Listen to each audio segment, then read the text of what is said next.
ผู้ฟังกำลังให้เกียรติรับฟังสถานีวิทยุเจียงใหม่มหานคร FM 107.25 เมกะเฮิรตซ์อันดับต่อจากนี้ไปเจิญอู้จ๋ากำเมืองกับดีเจคำเพชรเจ้า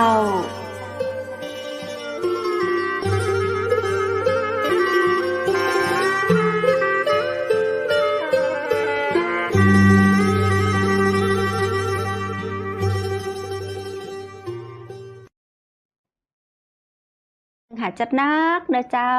ยินดีต้อนรับเข้าสู่รายการอู้จ๋ากำเมืองตังจังใหม่มหานครแพร่ภาพออกอากาศจากอาคารวังสิงคำอำเภอเมืองจังหวัดเชียงใหม่เจ้าคุณผู้ชมและคุณผู้ฟังเจ้าวันนี้ปีกะปากับข้าเจ้าในวันพฤหัสบดีที่14เดือนกรกฎาคม2565เจ้าป้ากันในช่วงดีเจอู้ไปเรื่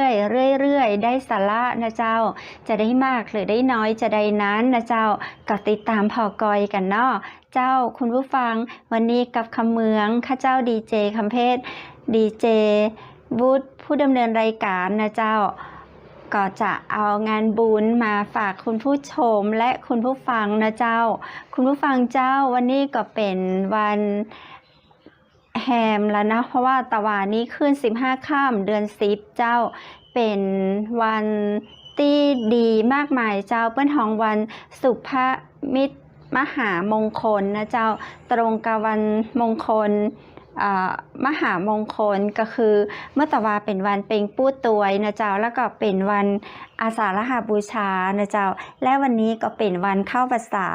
ในช่วงของเทศกาลเข้าพรรษานี้นะเจ้าหลายคนหลายท่านเฮาก็จะได้ไปวัดไปวานะเจ้าแต่ก็ยังคงต้องระมัดระวังในเรื่องของโรคภัยไข้เจ็บโรคระบาดอย่างโควิดนะเจ้าเนาะวันนี้ข้าเจ้าจะพาคุณผู้ชมและคุณผู้ฟังเจ้าไปทำบุญที่วัดด้วยกันนะเจ้าเจิญเจ้า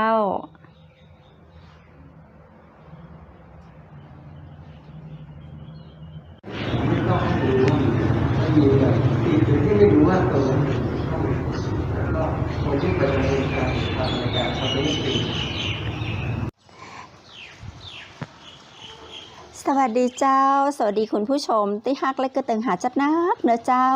ยินดีต้อนรับเข้าสู่รายการอู้จ๋ากำเมืองตังเชียงใหม่มหานครแพร่ภาพออกอากาศจากอาคารวังสิงคำอำเภอเมืองจังหวัดเชียงใหม่เจ้าคุณผู้ฟังและคุณผู้ชมเจ้าปีกะปากับข้าเจ้าดีเจคำเพชรเจนเกยนะเจ้าเวลา20 ทุ่มถึง3 ทุ่มเจ้าวันนี้นั้นข้าเจ้าปาคุณผู้ฟังและคุณผู้ชมไปทำบุญด้วยกันนะเจ้าวันนี้เราจะไปทำบุญในเทศกาล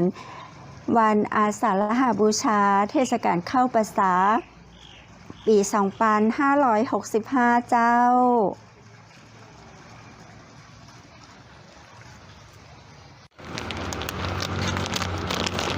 วันนี้ถวายผ้าไตรเข้าพรรษาเดี๋ยวจะพาไปรับบุญด้วยกันนะเจ้าเทศกาลเข้าพรรษาเนาะตะวันนี้เป็นวันเป็งปุดนะเจ้าเป็นวันมหามงคลเป็นวันอาสาฬหบูชาเป็นวันที่พระพุทธพระธรรมพระสงฆ์กำเนิดเกิดขึ้นในพุทธศาสนาแล้วในวันนี้ก็เป็นวันเข้าพรรษาซึ่งท่านก็จะเริ่มเข้าพรรษากันตั้งแต่วันนี้เป็นต้นไปนะเจ้ายาวกันไปจนถึงออกพรรษาก็จะครบ3 เดือนในช่วงของหน้าฝนนี้เจ้าเตรียมดอกเตรียมข้าวเตรียมตาลเตรียมผลไม้เจ้าไปเดี๋ยวเราจะไปวัดกันก่อนนะเจ้าเจ้าได้ใส่ชุดมาเรียบร้อยเลยลูกเอ๋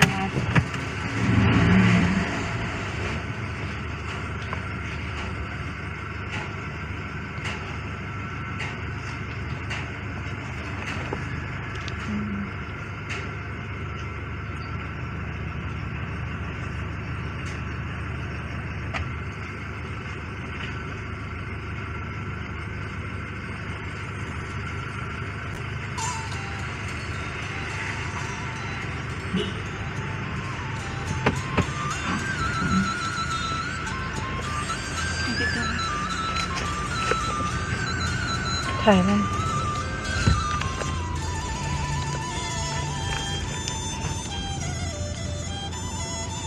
เป็นเกียร์ออโต้เนี่ยเรียวก็ขาซ้ายเนี่ยไม่ต้องทำอะไรใช้ขาขวาอย่างเดียวแตะเบรกก็คืออันเดียวกันหมดเลย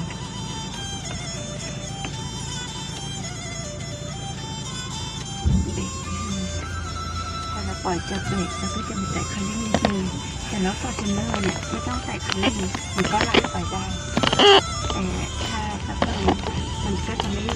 ะไม่ดับคือรถเกียร์ธรรมดาเราจะต้องเหยียบคลัตช์ตลอดนะแต่อันนี้แม่ก็แตะเบรกอันนี้คือแตะเบรก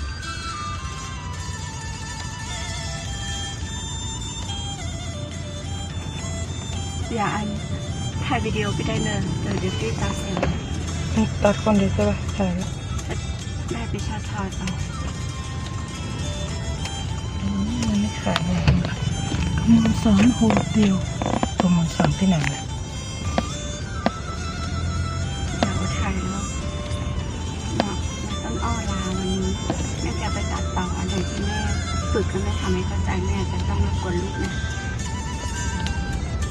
วันนี้กำลังจะแม่จะทำลูกไม่ได้รัดเข็มขัดก็เลยทำเบียร์ถ่ายไปข้างหน้าได้ค่ะถ่ายสั้นๆเลยเอาไปขี้ขันตัดถ่ายแล้วตัดถ่าย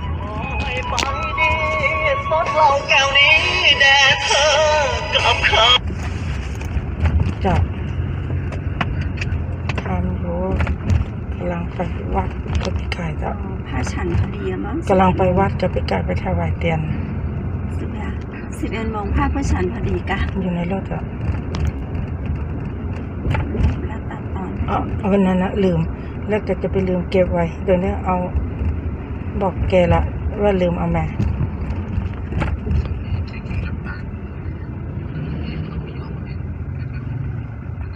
ได้เจ้าได้ป้าขายมีหน้าบ้านนั่นอ่ะพอดีเจ้าขับมาวัดแสนทองนี่เจ้าจะได้จะโทรบอกป้าขายอ่ะพี่เอาลงห้าก็ได้ ฉันดูแน่เลย แกเอาต้นกัญชามาให้ว่ะ กะ เจ้า ใครเอามาเหอะ พี่นอนนะแก โอ้โหกราบขอบพระคุณเป็นอยังสูง จะได้เจอ ก็เลยก่อนอ่ะ ขอถ่ายรูปตัวจะ เอา เอาไอติมเลี้ยงเปิ้ลหมักเลยเนี่ย เจ้าแกจะขี่รถผ่านหน้าก็เลยบอกว่าก็เลยบอก แต่ ป้า ได้ ขาย บอกว่ารอสักคำเหรอ มันรู้เฮ้ยมานี่ไม่ได้จะได้ เอาไป พี่ อ่ะตู้อยู่พอดีป่ะอย่าถ่ายเลยนะถ่ายทุกช็อตของพี่ พี่กายจะลงมาได้เนี่ยพี่กายจะเปิดแล้ว ถ่ายที่แขนของพี่ถ่ายเลย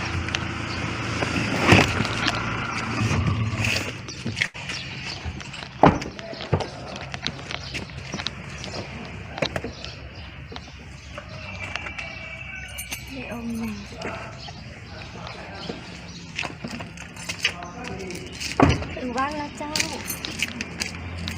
ถึงบ้านสวยๆเรียว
วิ่งเมืองจากวิ่งเมืองแข่งเชียงใหม่มาเยี่ยม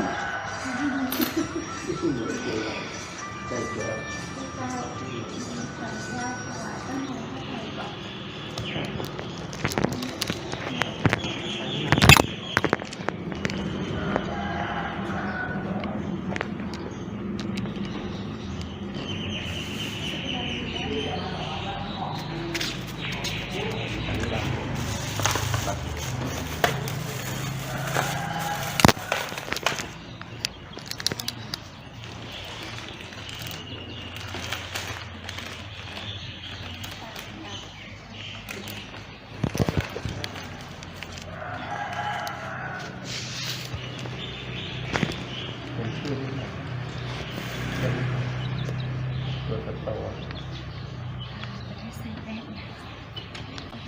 ทุกคนใส่ยกเว้น ที่เกี่ยวกับคือชีวิตชุดนี้ที่เกี่ยวกับเราเป็นตาป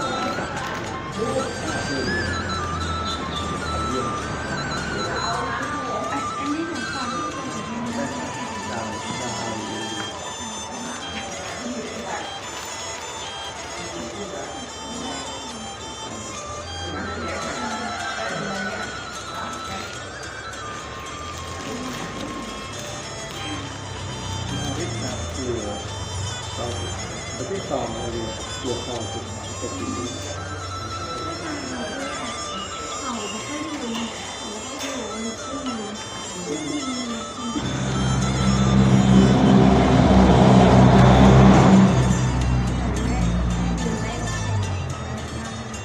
ม่โอเคนะโกรธไม่โอเคเลย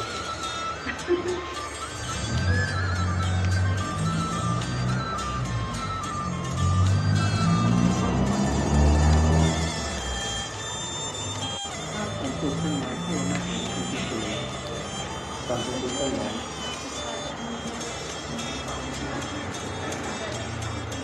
เป็นธรรมชาติคือการเพาะสร้างการยาที่ว่าต่างๆเหมือน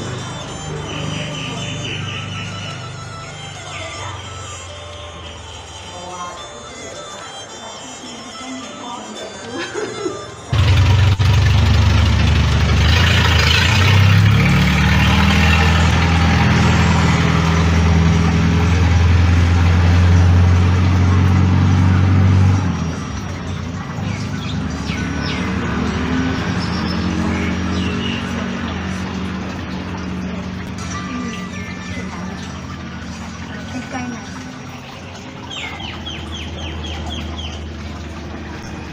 ใกล้น้ำ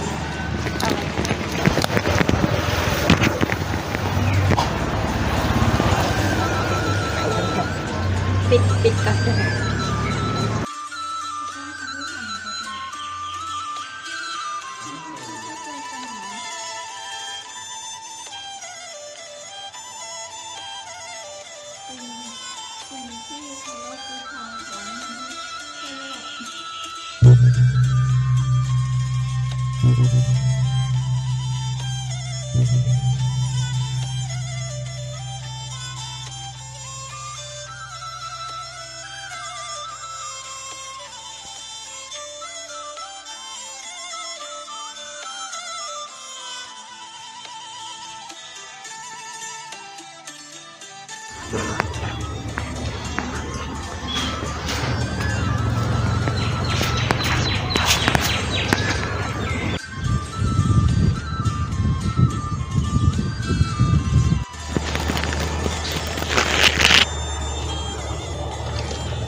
ปีนี้เข้าพรรษาเป็นยังไงบ้างครับ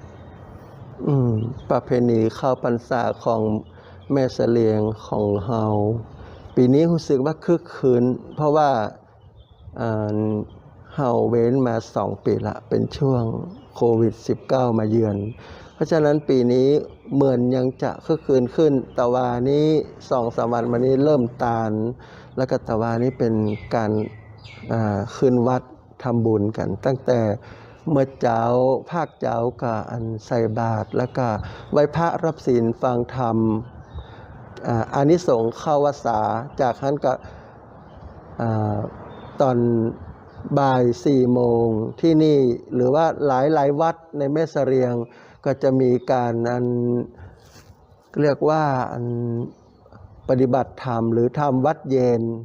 แล้วก็พระก็เข้าปฏิโมกข์แต่ละที่ก็ประมาณเที่ยงครึ่งถึงบ่ายโมงเมื่อวานนี้เป็นวันโอวาทปฏิโมกข์ฟังปฏิโมกข์ของพระแล้วก็จริงๆแล้ววันนี้เป็นวันเข้าพรรษาของพระตอนเย็นของวันนี้จะปาวารณาเข้าพรรษาแล้วก็ถือว่าวันนี้ญาติโยมมาถวายหรือว่าทำบุญเมื่อวานตอนเย็นนี้ทุ่มกว่าแต่ละที่ก็มีการเวียนเทียนส่วนวัดที่ไม่พร้อมเขาก็จะไปรวมกันถือว่าปีนี้เป็นปีที่ดูแลดีขึ้นแล้วก็จากนี้ไปก็ดูแลอย่างมันก็คงจะดีเนาะขอให้ญาติโยมโชคดีร่มเย็นเป็นสุขทุกผู้ทุกคนเถิด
คุณผู้ฟังและคุณผู้ชมเจ้าได้ไปวัดไหนกันพ้องได้ทำบุญที่ใดเอาบุญแบ่งปันกันนะเจ้าเนาะคือบุญที่เราได้ทำร่วมกันในวันดีๆในวันพระศีลใหญ่นี้นะเจ้าเป็นภาวะปัจจัยส่งผลบุญผลทานที่เขาได้ทำนี้ถึงทุกผู้ทุกคนนะเจ้าได้รับบุญนี้ด้วยกันเนาะจะเป็นในช่วงเวลาใดๆนะเจ้าจะมี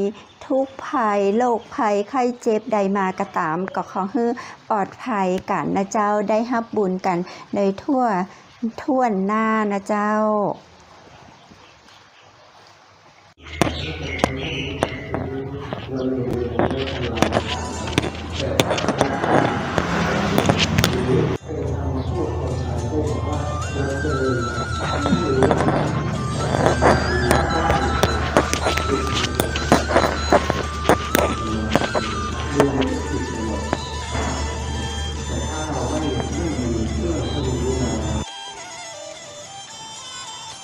สวัสดีเจ้าสวัสดีคุณผู้ชมและคุณผู้ฟังเจ้าวันนี้ข้าเจ้าดีเจคำเพชรนะเจ้าพาคุณผู้ชมและคุณผู้ฟังมาทำบุญเป็นในช่วงของเทศกาลเข้าพรรษานะเจ้าช่วงนี้ก็จะเห็นว่าตามวัดตามวานะเจ้ามีพ่อแม่พี่น้องประชาชนของเฮาไปวัดไปวามากขึ้นนะเจ้าเพราะปี2 ปีที่ผ่านมานั้นก็บอกค่อยได้ไปวัดไปวากันนะเจ้าเพราะเฮามีในเรื่องของโรคภัยไข้เจ็บโควิดนะเจ้าปีนี้ก็ดีขึ้นนะเจ้าเนาะทำให้เราได้สามารถไปวัดไปวานะเจ้าปีนี้หลายตีเพื่อก็แห่เตียนเข้าพรรษานะเจ้าเนาะแต่หลายตีก็จะมีการจัดตกแต่งของสังฆทานไปแทนการใจเตียนเข้าพรรษานะเจ้าซึ่งในสมัยอดีตมานั้นเนาะในสมัยอดีตการเขาจะมีเทศกาลเข้าพรรษาเพราะว่าในช่วงของเทศกาลเข้าพรรษานี้ตัวเจ้าพระเนนก็จะต้องเรียนธรรมะเมื่อค่ำเมื่อคืนก็จะต้องเปิด พระไตรปิฎกเฮียนอย่างนี้นะเจ้าเนาะก็จะทำให้มีแสงสว่างพอกอยยังเห็นได้ก็จะมีการถวายเตียนนะเจ้าเนาะแต่ในยุคปัจจุบันนี้นะเจ้าคุณผู้ฟังคุณผู้ชมจะเป็นของใช้ของกินของตาลของที่จำเป็นต้องใช้ในช่วงของการเข้าพรรษาเนาะก็เพราะว่าเรามีไฟฟ้าเกือบจะกู้วัดแล้วเจ้าแต่ก็จะยังมีตามวัดบนดอยหรือว่าสำนักสงฆ์บางที่เพื่อก็ยังไฟฟ้าเข้ามาถึงเตื้อนะเจ้าอันนี้เนาะเขาก็ต้องมีการถวายเตียนอยู่นะเจ้าแต่ตามในเวียงโดยทั่วไปมีไฟฟ้าแล้วเขาก็สามารถไปถวายสังฆทานถวายปัจจัยถวายเข้าของได้แล้วก็ข้าต่อตีข้าเจ้าหูมาคือกุวันพระนะเจ้ากุวันพระในช่วงเข้าพรรษาเปิ่นจะมีเทศธรรมนะเจ้าให้เฮาไปร่วมปฏิบัติธรรมนะเจ้าหลายวัดเนาะจะเป็นตึงเมื่อเจ้าเมื่อตอนเมื่อค่ำเมื่อแลงเจ้าสะดวกช่วงเวลาใดก็ไปปฏิบัติธรรมไปเหียนสมาธิไปสวดมนต์ภาวนาตามวัดต่างๆได้เจ้า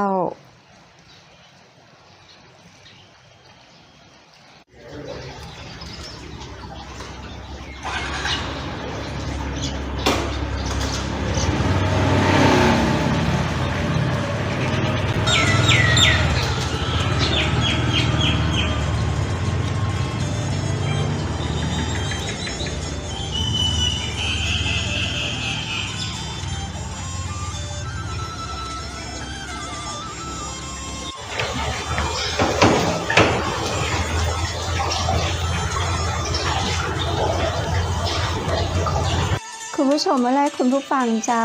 ตามประเพณีตามฮีทฮอยที่ผ่านมาเนาะก็เคยมีผู้ใหญ่เล่าให้เราฟังนะเจ้าว่าในสมัยอดีตการประเพณีเข้าพรรษานี้ก็กำเนิดเกิดขึ้นเนื่องจากพระสงฆ์องค์เจ้านะเจ้าก็จะออกไปเผยแผ่พระพุทธศาสนานะเจ้าแล้วทีนี้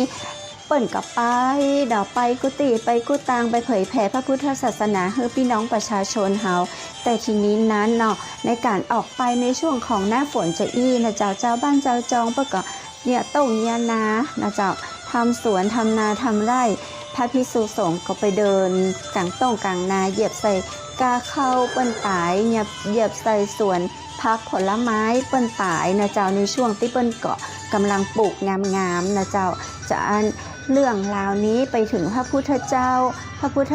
พระองค์ท่านก็เลยทรงโปรดมาให้มีการจำพรรษานะเจ้าตั้งแต่เดือนเปิ้นของ15ค่ำเดือน8นะเจ้าเนาะอย่างมาเดี๋ยวนี้ก็คือ15ค่ำเดือน8วันนี้นะเจ้า15ค่ำเดือน8ก็จะเป็นข้างแรมวันเข้าพรรษานี้ก็จะเป็นขึ้น1ค่ำนะเจ้าเดือน8ยาวไปจนถึงเดือน11นะเจ้าเนาะก็จะไปพุธกับช่วงของเทศกาลออกพรรษานะเจ้าเนาะ3 เดือนด้วยกันนะเจ้าแต่เจ้าประกาศจะเข้าวัดอยู่วัดจำศีลเจ้าสวดมนต์ภาวนาปฏิบัติกิจสงฆ์เจ้าพุทธศาสนิกชนยังเฮาก็สามารถเดินทางไปทำบุญที่วัดได้นะเจ้าในกิจของสงฆ์นั้นเต่าที่ข้าเจ้าหูมานะเจ้าเปิ้นก็จะอยู่ที่วัดเนาะแต่ถ้ามีเหตุจำเป็นแต่นะเจ้าอย่างเช่นจำเป็นต้องไปดูแลพ่อแม่ที่ป่วยอาพาธบาสบายหรือว่าตุเจ้าเปิ้นบาสบายอาพาธจะเป็นต้นนะเจ้าเปิ้นก็จะสามารถออกไปได้แล้วก็ไปทำภารกิจต่างๆนี้ก็ได้เหมือนกันแต่ก็ต้องปิกมาจำตีวัดของตัวเก่าด้วยความจำเป็นแต่นั้นนะเจ้าเปิ้นก็จะกำหนดให้มาเกิน7 วันเจ้าคุณผู้ฟังและคุณผู้ชมข้าเจ้ามาเล่าสู่กันฟังนะในวันนี้ในเทศกาลวันเข้าพรรษาเอาบุญมาฝากกันเจ้า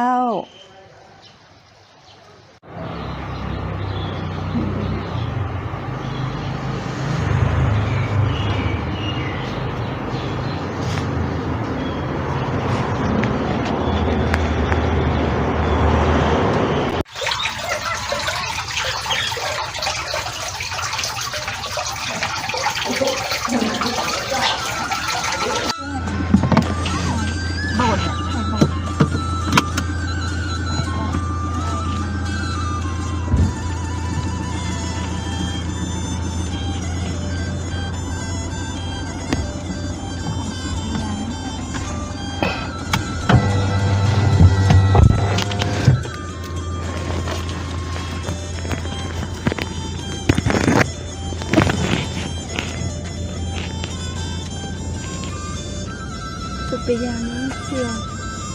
เอาเบรกมือเขาขายอะไรเนี่ยสุริยา ก็ว่าต่อไม่ได้มาทางนี่มั้งน่ะก๋วยเตี๋ยวก๋วยเตี๋ยวนี่ที่ ขนมจีบเอาไหมเอาขนมจีบซาลาเปามาเลยโอ้สั่งเลยลูกนี่ดูในรูปนี้ แม่เอาอะไร หมัน หมูสับแม่ โอ้โหสุดเลยขนมจีบ เอาหมูสับมา5 อัน เอาหมูสับ5ครับหมูสับ5 ซาลาเปาหมูสับ5ครบคนไหมสุริยา ตอนนี้หมูสับหมด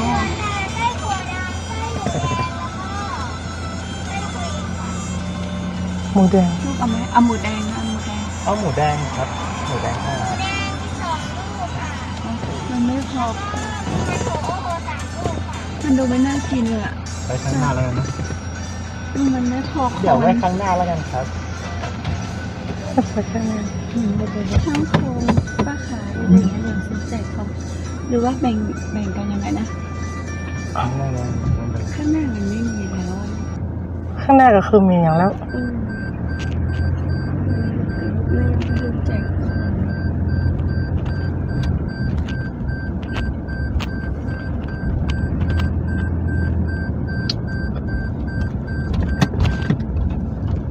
รถเนี่ยมันจะบอกความปลอดภัยให้เราทุกอย่างเลยเห็นไหม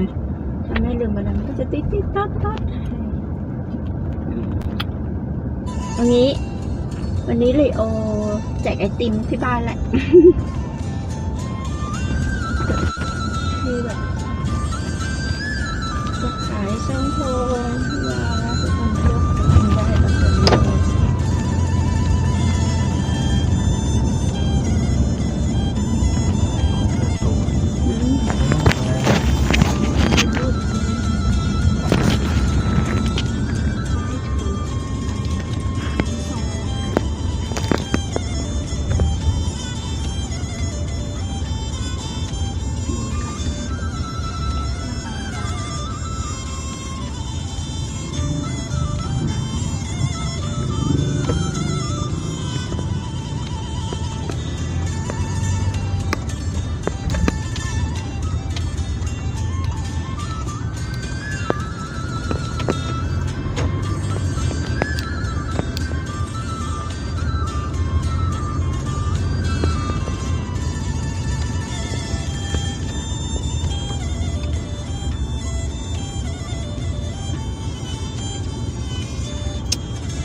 กดแล้ว คนละมีคนหนึ่ง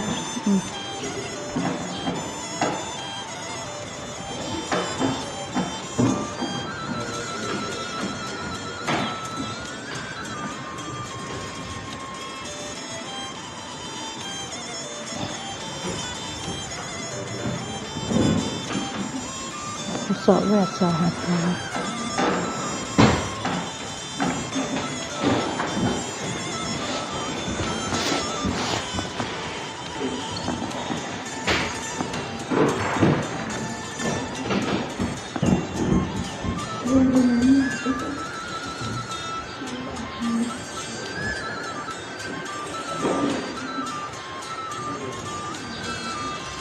เ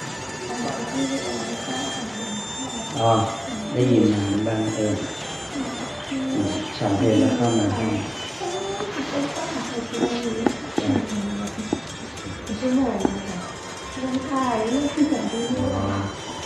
ทำพระเอิญเนาะที่ไปอยู่ในการออกมาเปิดไฟประตูลมเสร็จก็เลยเข้าไปในห้องเสร็จ จัดตั้งเพลแล้วจ้ะเอาอีนี้ได้นะ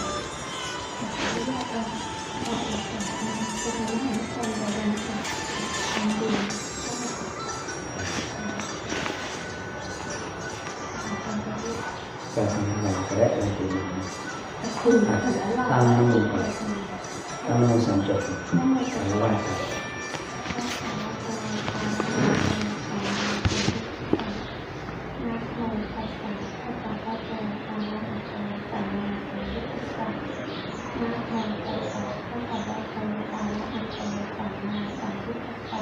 อีกอย่างนี้ไม่ยังทำไปสังฆทานนี้สัปปะริวารานี้ภิกขุสังคัสสะโอโนชยามะสาธุโนพันเตภิกขุสังโฆอิมานิสังฆทานานิสัปปะริวารานิปฏิคันหาโตอัมหาการสุภรตังหิตายะสุขายะข้าแต่พระสงฆ์ผู้เจริญข้าพเจ้าทั้งหลายขอน้อมถวายซึ่งสังฆทานพร้อมของอันเป็นบริวารทั้งหลายอย่างนี้แด่พระสงฆ์ขอพระสงฆ์จงรับซึ่งสังฆทานพร้อมของอันเป็นบริวารทั้งหลายเหล่านี้ของข้าพเจ้าทั้งหลายเพื่อประโยชน์เพื่อความสุขแก่ข้าพเจ้าทั้งหลายแก่ปิยชนทั้งหลายมีบิดามารดาเป็นต้นตลอดสิ้นกาลและนานเทอญสา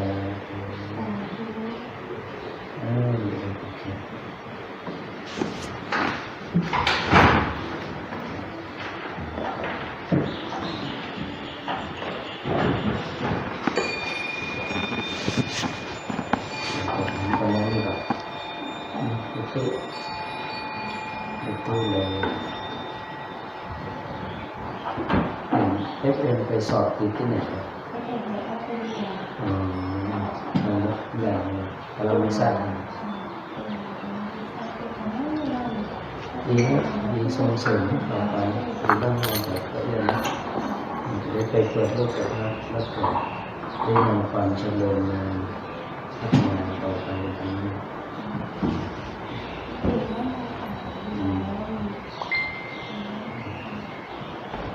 ตัวน้องมันหนัก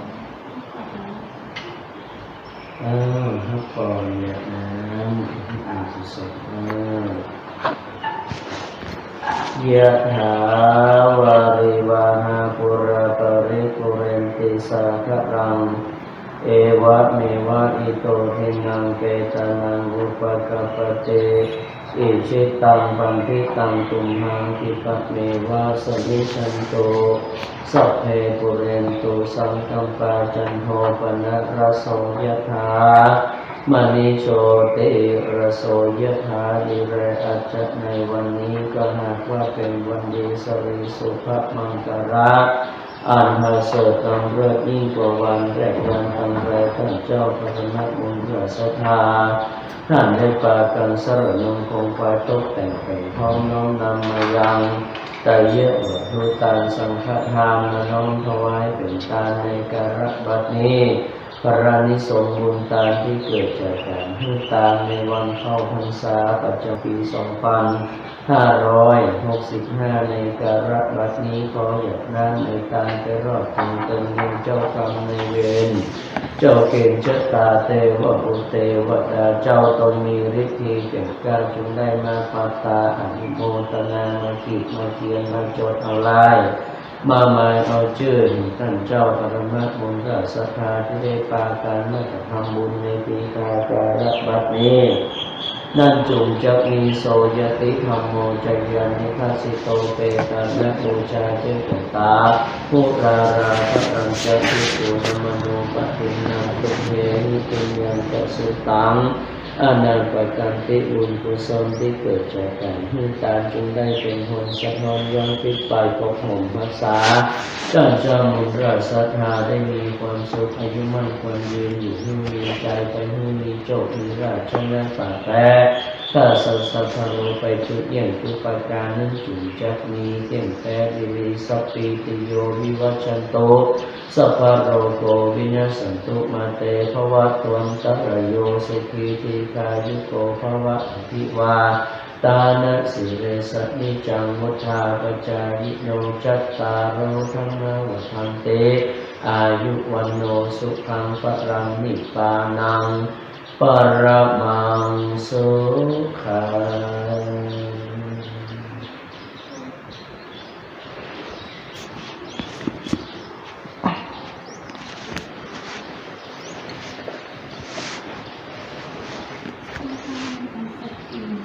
ได้เลยทีนี้นั่นเราใส่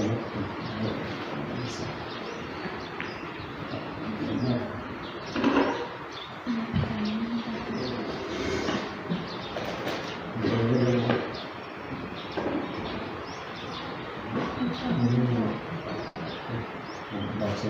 เรื่องอะไรแบบนี้อ๋อ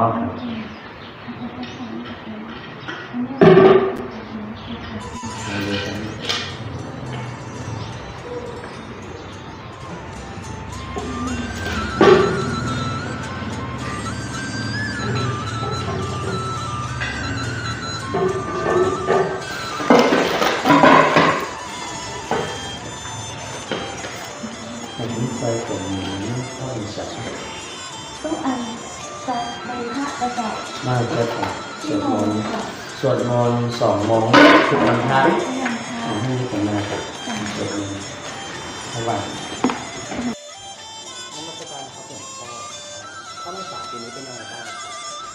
เจริญพรปีนี้เข้าพรรษาหลังจากที่สถานการณ์ผ่อนปรนไปเนาะ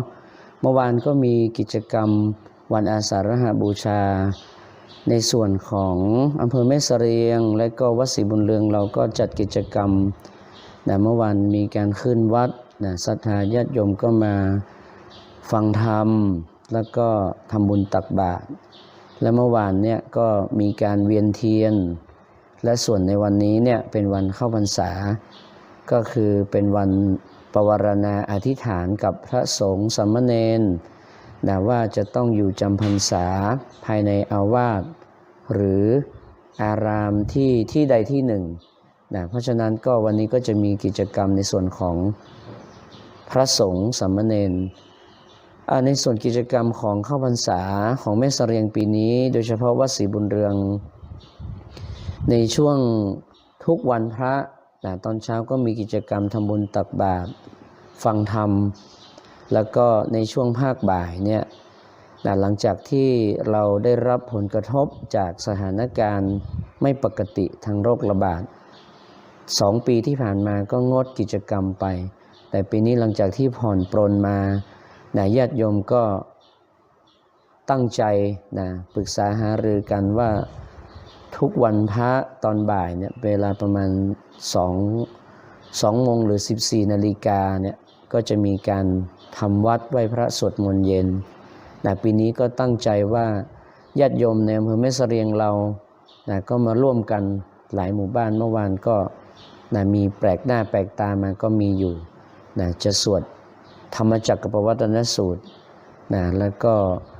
สวดพระพุทธมนต์ในส่วนของกิจกรรมเข้าพรรษาก็จะมีประมาณนี้ขอเจริญพร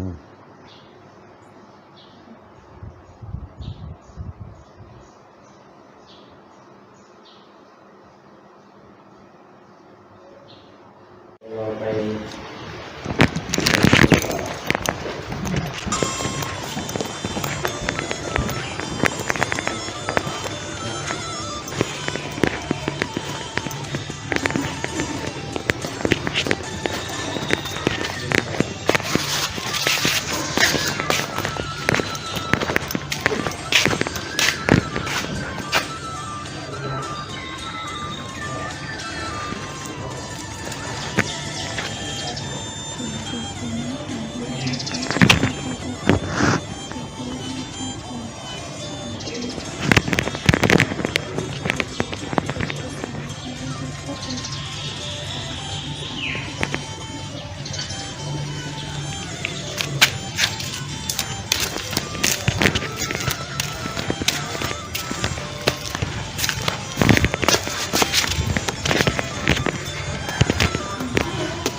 เจ้าวันนี้ขอขอบคุณน้ำผึ้งแท้ตราสารวินนะเจ้าน้ำผึ้งแท้ตราสารวินน้ำผึ้งแท้100%เจ้าดูแลสุขภาพของเฮาและคนที่เฮาฮักนะเจ้า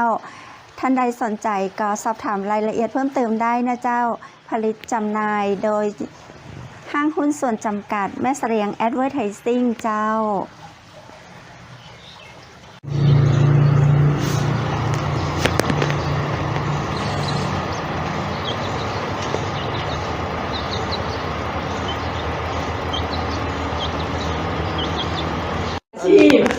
อันบอกอันก็อัน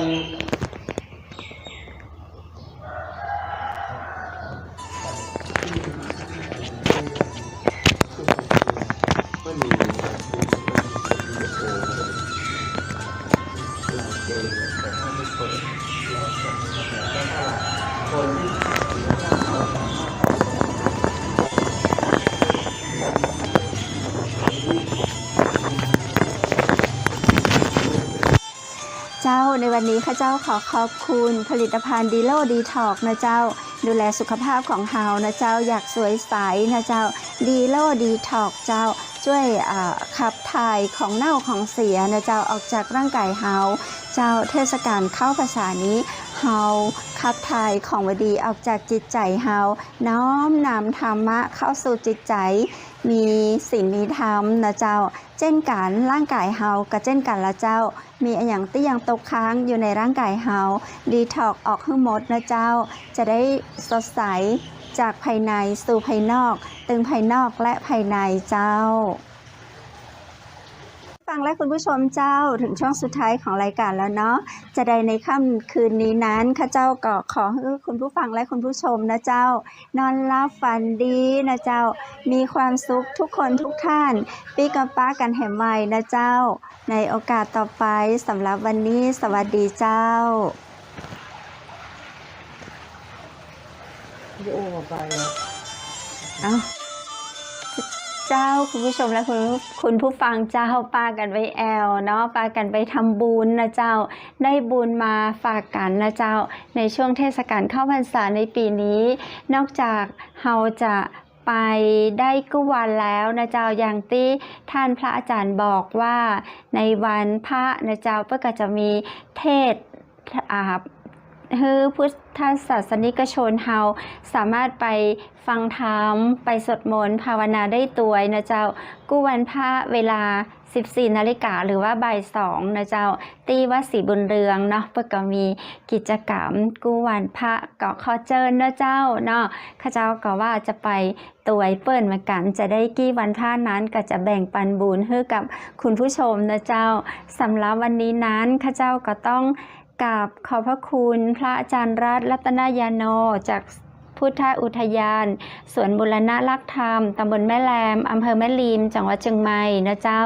ท่านใดสนใจฝึกเรียนสมาธิก็สามารถสมัครได้นะเจ้าที่พุทธอุทยานสวนบุรณะรักธรรมตำบลแม่แลมอำเภอแม่ริมจังหวัดเชียงใหม่และข้าเจ้าขอกราบขอบพระคุณเจ้าอาวาสวัดสิทธิมงคลนะเจ้าหลวงพ่อประจวบมณีเลิศนะเจ้าท่านได้ให้พรแล้วก็ได้แนะนำในเรื่องของการทำธรรมะต่างๆนะเจ้าเนาะในช่วงเทศกาลเข้าพรรษานี้นะเจ้าขอกราบอนุโมทนาสาธุนะเจ้ารวมถึงท่านเจ้าอาวาสวัดศรีบุญเรืองเจ้า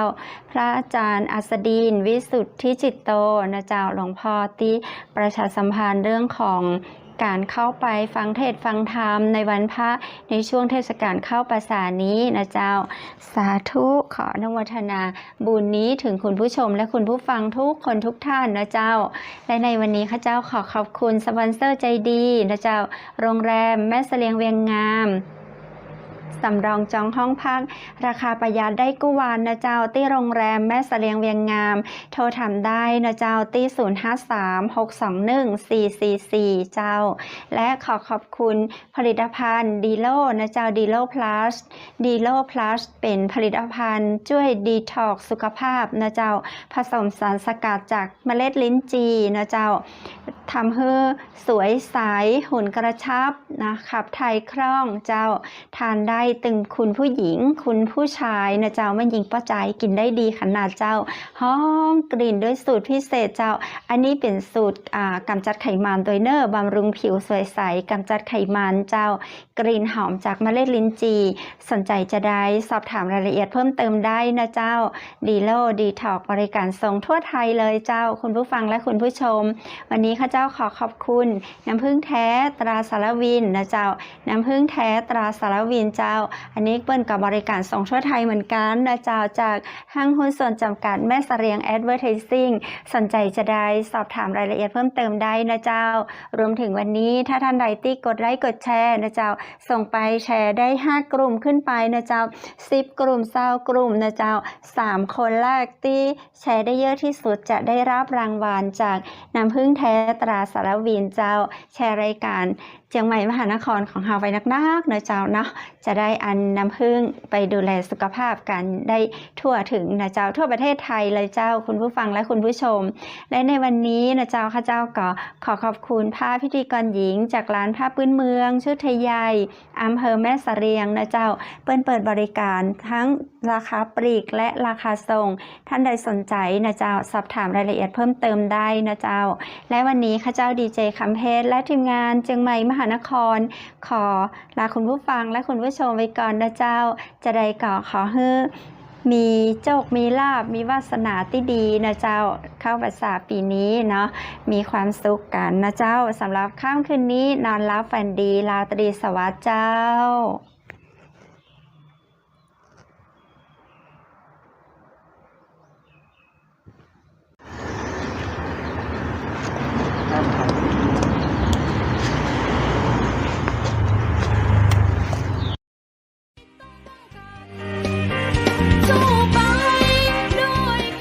สถานีวิทยุเจียงใหม่มหานคร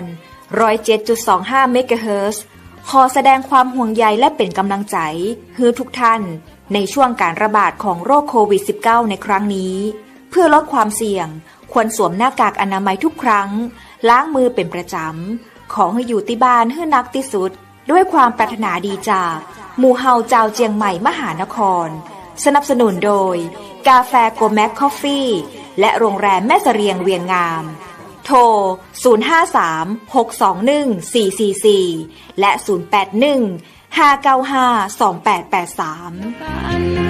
เราจะฝ่าฟัน